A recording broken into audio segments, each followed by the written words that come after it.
So most of the people consider that a hair transplant is a huge trauma. Now I'm about 10 minutes after the surgery and I'm heading home.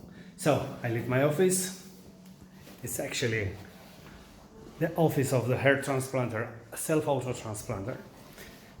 So you have to know that after any session, AFE session, you can drive, you can do whatever you want. The interdiction that most of the doctors do, they are doing this interdiction because they don't know exactly and they don't have the experience about this.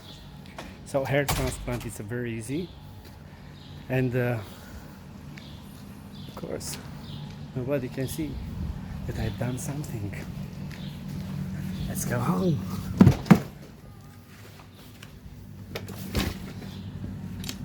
Okay.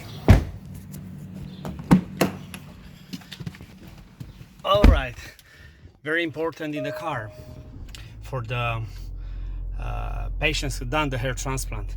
It is one of the place where most of the accident happened after the surgery. One of the most important thing is this one, because we don't know and we don't realize. We really have to be paranoid about the space around us. So first rule, don't touch the implant.